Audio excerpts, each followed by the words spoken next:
नमस्कार, बहुत स्वागत है आप सभी का अपना उत्तर प्रदेश में। मैं हूं आपके साथ चेतन पाठक। इस बुलेटिन की शुरुआत हम बड़ी खबर से करने जा रहे हैं। लखनऊ से इस वक्त की बड़ी खबर आपको बता दें, डिप्टी सीएम ब्रजेश पाठक का बयान सामने आया है। सपा पर डिप्टी सीएम ने जमकर निशाना साधा है। उन्होंने कहा कि प्रदेश से सपा साफ हो गई है, रिजल्ट आएगा तो पता चल जाएगा, बीजेपी हर जगह जीत रही है। ये बड़ी बात यहां पर डिप्टी सीएम ने अपने बयान में कही है। सपा पर जमकर बरसे हैं डिप्टी सीएम ब्रजेश पाठक। ये बड़ी खबर आपको बता रहे हैं। डिप्टी सीएम ने कहा कि बीजेपी हर जगह जीत रही है और हर जगह से सपा साफ हो गई है।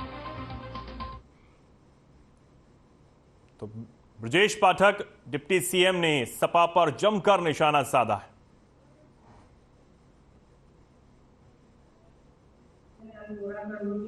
मैं पहली बार महापौर के चुनाव में पहला रिकॉर्ड तोड़ लूं कि सारे वार्डों में मैं देखूं पक्का जाता है। मेरी जनता कार्यकर्ता मुझे चुनाव लड़ा रहा है, जनता मुझे चुनाव लड़ा रहा है। कार्यकर्ता बहुत प्रसन्न है। कहीं भी जहाँ भी जाने से पहले से आ जाता है, उनके चेहरे के कमेंट से मुझे लगता है कि वो स्वयं महापौर है। इसलिए मैं आपसे आशीर्वाद लेने आई हूँ, क्योंकि आप ही हमारे परिवार का ही अंग है, भारतीय जनता पार्टी का ही अंग चिकित्सा प्रकोष्ठ भी है। इसलिए आपसे वो प्रार्थना करते हो कि 3 दिन 4 दिन जो भी हो आप पूरी मेहनत करिए। कोरोना आया और इसमें हाहाकार मचा। चाइना में तो अभी थी, हम लोग वगैरह से भी थे। वही राष्ट्राध्यक्ष ऐसा मत देखना, पूरी दुनिया का टेलीविजन देखो, आप सर्च करो कौन राष्ट्राध्यक्ष है जिसने वैक्सीन बनाने वालों से बैठक की और उनको एडवांस पैसा दिया, मुझे बताओ, बताइए जरा। उसकी मॉनिटरिंग की डे टू डे। पहले आप लोग तो चिकित्सक है, कोरोना का टीका बना इंग्लैंड अमेरिका में, तो भारत में भी बना, उसी दिन बना ना। ये टिटनेस का टीका बनने के कितने दिन बाद भारत आया था, मुझे बताओ। आप लोग डॉक्टर बताइए कितने दिन बाद आया, बताइए। पोलियो ड्रॉप अगर अमेरिका में बना था और पीने लगे थे बच्चे, तो भारत में कितने दिन बाद आया, मुझे बताओ। 450 साल। कोरोना का टीका अगर इंग्लैंड अमेरिका ने बनाया, जर्मनी ने बनाया, तो भारत में 2 बनाया और हमारा टीका उनसे कहता है। और हमने बस कुटुंबकम के नारे को बुलंद किया, अपने भी 2-2 3-3 लगाए, सब बैठे 2-2 3-3 वाले हैं बगैर मास्क। यही कारण है ना।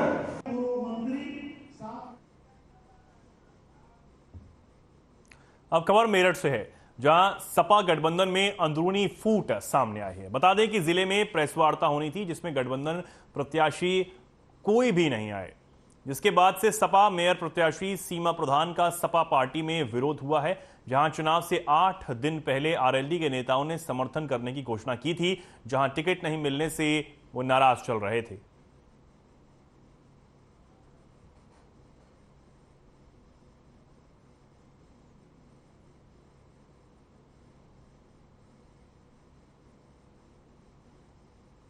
है कि हम मेयर प्रत्याशी जो समाजवादी पार्टी की नेता हैं सीमा जी को सारे लोग सपोर्ट करें, क्योंकि सबकी इच्छा और आकांक्षा है कि मेरठ के विकास के लिए भाजपा के विरुद्ध मोर्चा बना करके हम सब लोग अपने प्रत्याशी को जितावें। लोकदल के नेता और लोकदल के साथी हमारे माननीय विधायक जी, सारे नेता लोग बैठे हैं, वो सब एकदम कार्यक्रमों में भी जुटे हैं, प्रतिदिन अपने क्षेत्रों में काम कर रहे हैं। अब आने वाले 7 दिन बचे हैं चुनाव में, सब लोग कार्यकर्ता, एक कार्यकर्ता इतने वार्ड पे हमारे लड़ रहे हैं, वे भी जो समाजवादी पे लड़ रहे हैं वो भी, हम हर जगह जाएंगे और गठबंधन प्रत्याशी को समर्थन जो दिया है, गठबंधन भी है समर्थन भी है, बहन सीमा जी को चुनाव लड़ाएंगे। क्योंकि आप लोग भी हमारा साथ दें, सीट क्लियर निकल रही है और सीट महानगर की जनता हमें जिताना चाहती है। यहाँ पर किसी काम करने वाले आदमी को जनता एक मेयर बनाना चाहती है। आप देख रहे हो, मैं सुबह 5 बजे से माननीय अतुल प्रधान जी और हम दोनों सुबह 5 बजे निकले। हमने पार्कों में मुलाकात की, हमने मीनाक्षीपुरम, रक्षापुरम, हम काफी जगह वहाँ से घूमते घूमते सुबह से मैं यहाँ आई हूँ। तो काफी लोग परेशान है, कहते हैं कि हमें बीजेपी अपनी बखौती समझती है, ये सोचती है कि फूल पे हम तो वोट देंगे ही देंगे। बनाया था, क्योंकि हमारे सपोर्टर वहाँ पर ज़्यादा हैं, तो उसको तय करने में हमें समय लगा।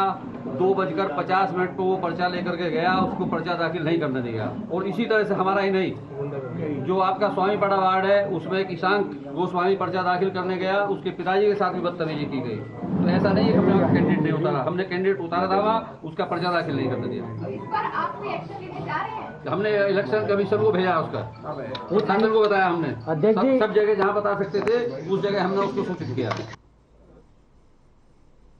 और इस खबर पर ज्यादा जानकारी के लिए हमारे साथ हमारे संवाददाता राशिद जुड़े हैं। राशिद, क्या कुछ ये पूरा मामला है? और हालांकि समाजवादी पार्टी की तरफ से बड़े बड़े दावे चुनाव को लेकर किए जा रहे हैं, लेकिन ये अंदरूनी कलह सामने आई है, क्या कुछ पूरी खबर है?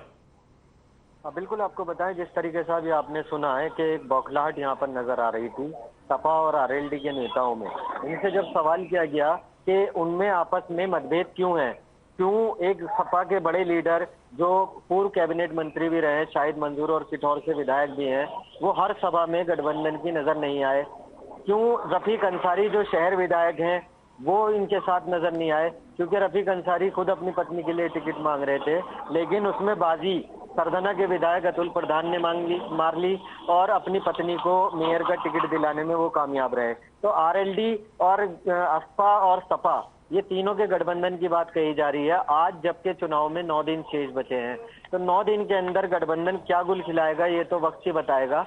लेकिन जो अंदरूनी कलह है वो साफ तौर पे दिखाई दे रही है कि किस तरीके से आरएलडी और सपा के नेता, जो बड़े नेता हैं, वो आपस में तालमेल नहीं बिठा पा रहे हैं, जिसकी वजह से जनता भी भ्रमित है, क्योंकि एक मात्र ऑप्शन है कि भाजपा के खिलाफ सपा कैंडिडेट दावेदारी रखते थे।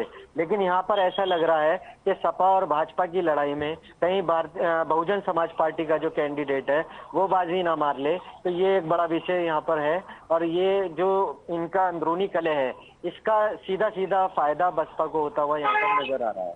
ठीक है, बहुत धन्यवाद राशिद, ये जानकारी हम तक पहुंचाने के लिए। आगे बढ़ेंगे। डिप्टी सीएम केशव प्रसाद मौर्य शाहबाद पहुंचे। इस दौरान केशव प्रसाद मौर्य ने समाजवादी पार्टी नेता आजम खां और अखिलेश यादव सहित विपक्ष पर जमकर हमला भी बोला और कहा कि समाजवादी पार्टी का चरित्र गुंडा माफिया के संरक्षण का है। लोग बगुला भगत बनकर आते हैं, सत्ता मिलने के बाद गायब हो जाते हैं। साथ ही कहा कि सपा की सरकार में पुलिस अपराधियों को सैल्यूट मार दी थी, लेकिन अब अपराधियों को जेल में भेजने का काम किया जा रहा है। साथ ही डिप्टी सीएम ने कहा कि अखिलेश पर फ्रस्ट्रेशन में है, उनकी पार्टी में भगदड़ मच चुकी है, उनकी पार्टी से कोई चुनाव नहीं लड़ना चाहता है। 2017 से हम लोग विजय यात्रा पर हैं और 2023 के चुनाव को भी हम जीतेंगे।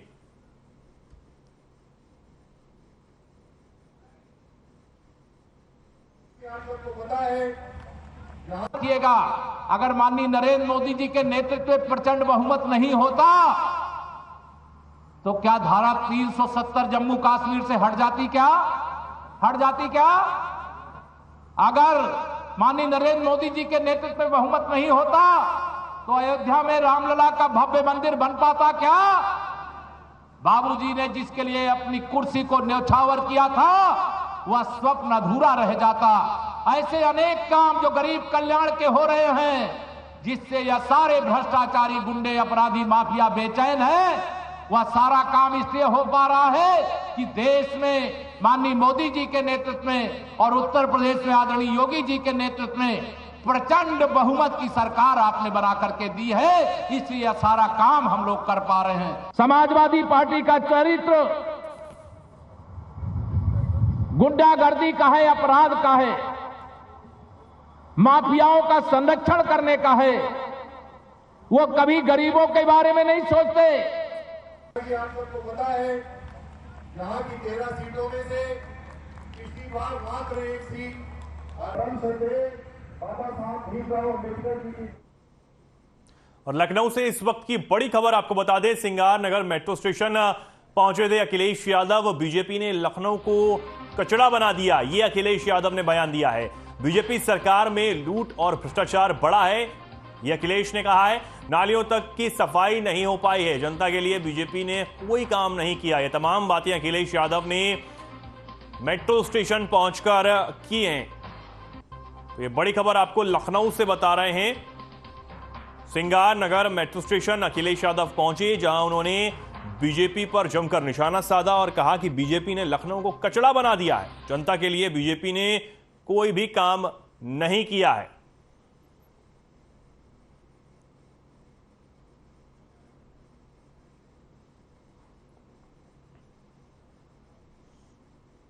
अब खबर लखनऊ से है, जहां कांग्रेस के प्रांतीय अध्यक्ष नकुल दुबे और मेयर प्रत्याशी संगीता जायसवाल ने प्रेस वार्ता की।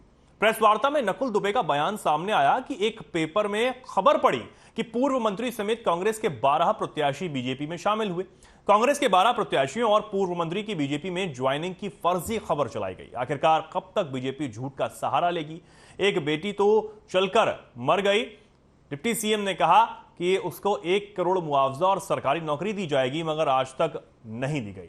कांग्रेस प्रत्याशी मेयर संगीता जायसवाल का बयान आया कि वो एक सामाजिक कार्यकर्ता थी, मगर आम जनमानस की समस्याओं को देखकर चुनाव लड़ने पर वो मजबूर हुई हैं।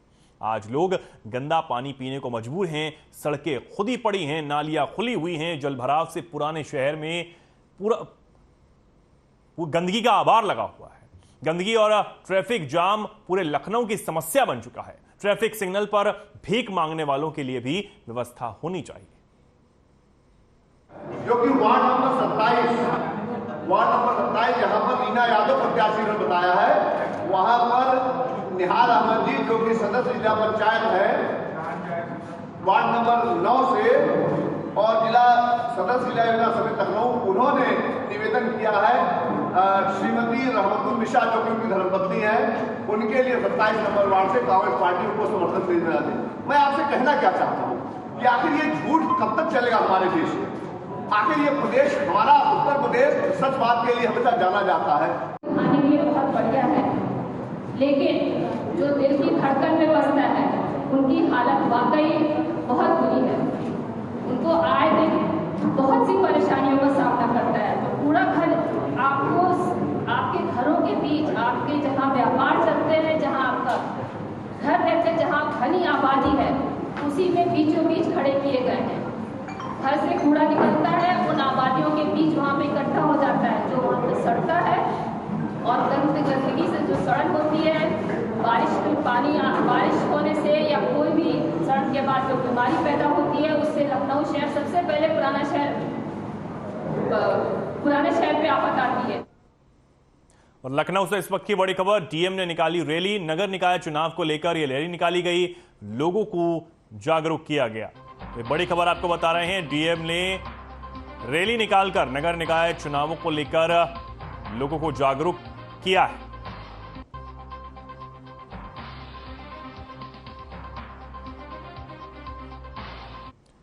तो ये तस्वीरें आप देख रहे हैं जहां डीएम ने रैली निकाली और इस रैली के जरिए लोगों को नगर निकाय चुनाव के लिए जागरूक किया गया है।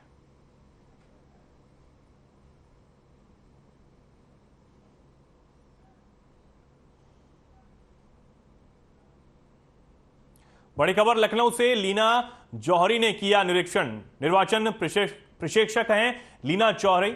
जिला निर्वाचन अधिकारी सूर्यपाल गंगवार भी रहे मौजूद। ईवीएम के कार्यों का लिया जायजा, स्ट्रांग रूम का लिया जायजा। रमाबाई अंबेडकर रैली स्थल में बना है स्ट्रांग रूम। ये बड़ी खबर आपको बता रहे हैं, ईवीएम के कार्यों का जायजा यहां लिया गया है, साथ ही स्ट्रांग रूम का भी जायजा लिया गया है। लीना जौहरी ने यह निरीक्षण किया है। निर्वाचन प्रेषक हैं लीना जौहरी, साथ ही जिला निर्वाचन अधिकारी भी मौजूद रहे।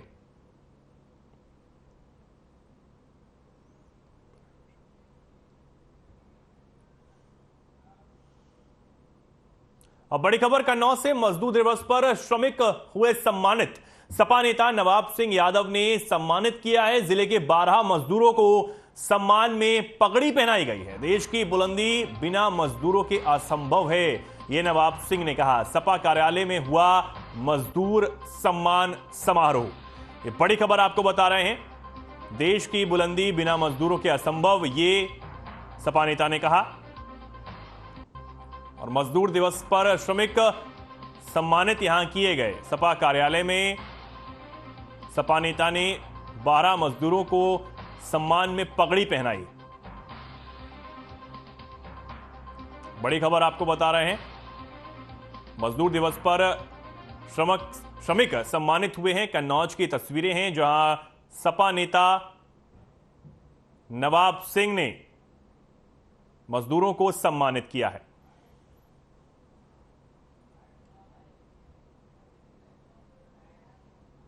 किसान हो, लेकिन मजदूरों का अहम योगदान और सैनिकों का इसलिए होता है कि सैनिक जिस तरीके से देश की सीमाओं में पानी, बर्फ, बरसात, गर्मी, सर्दी सब कुछ झेलकर किस तरीके से देश की सेवा करता है, इसी तरीके से मजदूरों को, जो श्रमिक हैं, आप देखें चाहे कितनी गर्मी लगती हो, गर्मी होती हो, चाहे बरसात हो रही हो या सर्दी हो रही हो, भयंकर गर्मी में जहां आप खड़े नहीं हो सकते हैं, वहां चाहे पत्थर तोड़ने का काम हो।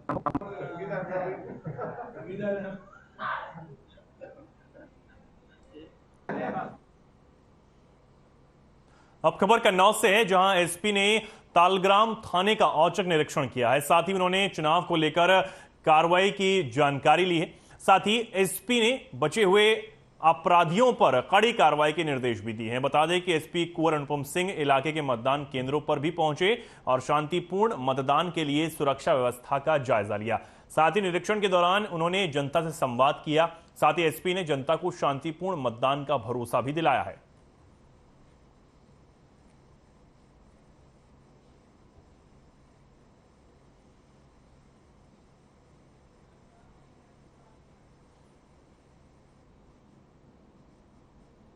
बड़ी खबर लखीमपुर खीरी से 8 अभियुक्तों को गिरफ्तार किया गया है। चोरी लूटपाट के 25 मोबाइल भी बरामद किए गए हैं। एक अवैध तमंचा कारतूस भी बरामद किया गया है।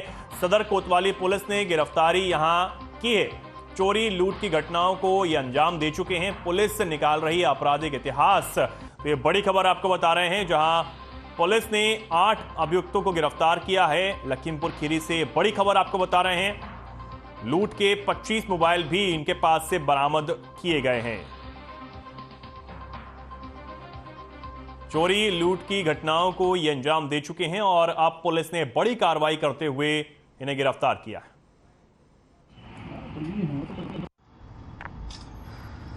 लखीमपुर खीरी के अंदर आप अभ्यस्त अपराधियों के खिलाफ एक अभियान गिरफ्तार की जा रही है।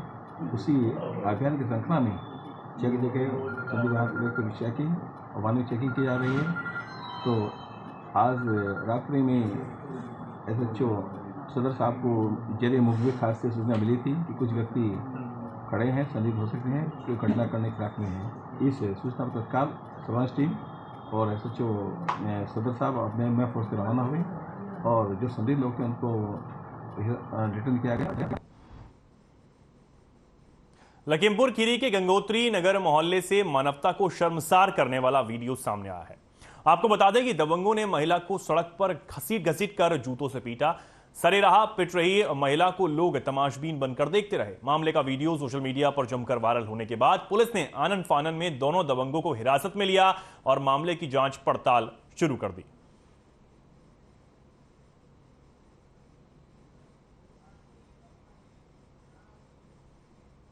कानपुर जनपद के बिदनू में स्थित करौली सरकार आश्रम में एक व्यक्ति की मौत हो गई। घटना के बाद से पूरे आश्रम में हड़कंप मच गया। सूचना मिलते ही मौके पर पहुंची पुलिस ने फॉरेंसिक टीम की मदद से घटनास्थल से साक्ष्य जुटाकर शव को पोस्टमार्टम के लिए भेज दिया है। वहीं पुलिस द्वारा इस मामले में आगे की कार्रवाई की जा रही है। व्यक्ति की मौत कैसे हुई इसका अभी खुलासा नहीं हो सका है।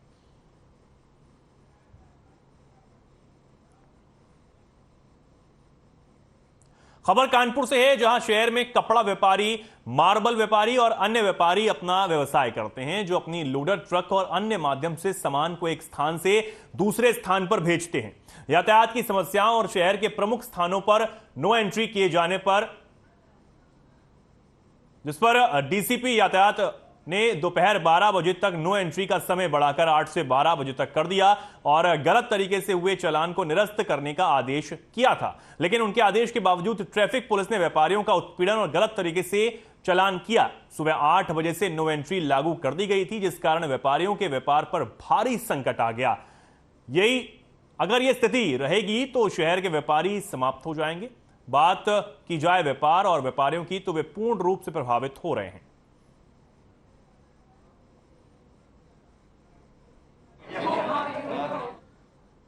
व्यापारी आज जो अपने अलग अलग ट्रेड से आए हुए हैं, चाहे वो मार्बल मार्केट हो, चाहे वो लोहा मार्केट हो, चाहे वो किराना मार्केट हो, गल्ला मार्केट हो, दाल मिल एसोसिएशन हो, कपड़ा मार्केट हो, समस्त कानपुर महानगर के व्यापारी जो नो एंट्री लगाई गई है, जहां पर नो एंट्री की कोई भी आवश्यकता नहीं है, जहां पर जाम नहीं लगता है, जहां पर आने जाने में कोई दिक्कत नहीं होती है। आज कई व्यापारी जनों के जो ग्रुप बने हुए हैं, उनके पदाधिकारी कुछ आए थे यहाँ पर। सर्वप्रथम तो उन्होंने ट्रैफिक विभाग का जो कार्य किया जा रहा है उनके द्वारा, उसका प्रोत्साहन किया और उसकी तारीफ भी करी। उसके लिए मैं आभारी हूँ, उनके सहयोग के लिए भी मैं आभारी हूँ। उनके द्वारा कतिपय समस्याएं जो हैं वो बताई गई हैं ताकि उनके क्षेत्रों में भी यातायात संचालन बेहतर हो सके।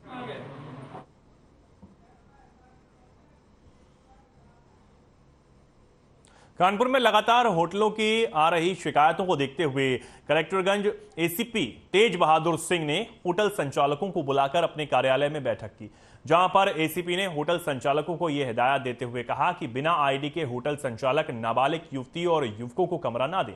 साथ ही कहा कि अगर किसी भी तरह का कोई संदिग्ध युवक होटल में रुकता है तो उसकी जानकारी संबंधित थानों में तुरंत दी जाए। एसीपी के आदेश के बाद चंद होटल संचालक ही कार्यालय पहुंचे।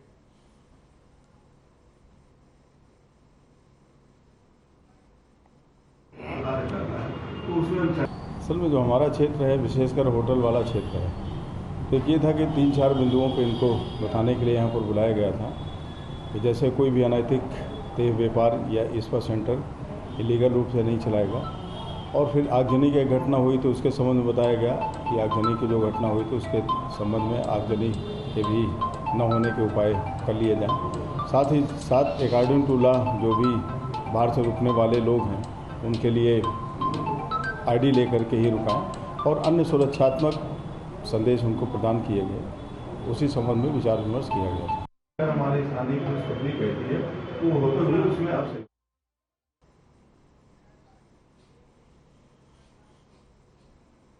अब खबर कुशीनगर से है, जहां प्रधानमंत्री सुरक्षित मातृत्व अभियान अंतर्गत PMSMA दिवस मनाया गया। बता दें कि अभियान के इस क्रम में सामुदायिक स्वास्थ्य केंद्र का जिलाधिकारी ने निरीक्षण कर बैठक की, जिसमें गर्भवती माताओं में अनीमिया प्रबंधन, विभिन्न जांच आशाओं की समिति आदि की जानकारी ली गई।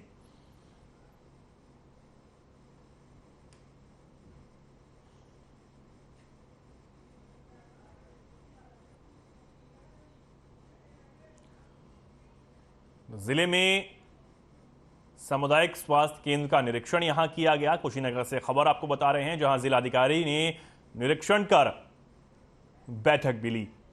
जिले में PMSMA दिवस यहां मनाया गया है। इसके तहत सामुदायिक स्वास्थ्य केंद्र का निरीक्षण किया गया। जिलाधिकारी ने निरीक्षण कर यह बैठक भी यहां ली है।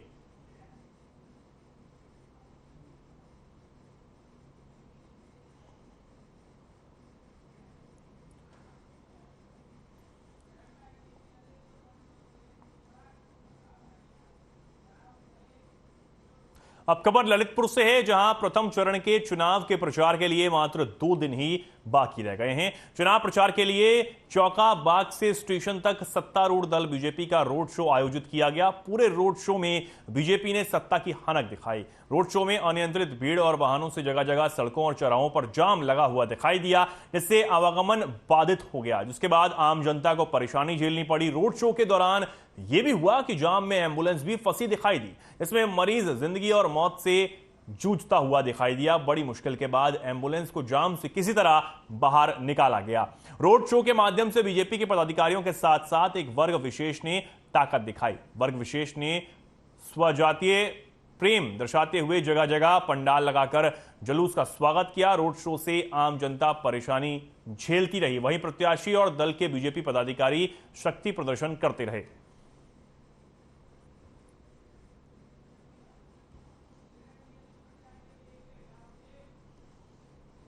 अब खबर मेरठ से है, जहां बसपा प्रत्याशी हशमत मलिक का वो मैदान में उतरे हैं, जहां हशमत मलिक का जगह जगह भव्य स्वागत हुआ। इस दौरान उन्होंने जनता से विकास के मुद्दों को लेकर वोट की अपील भी की।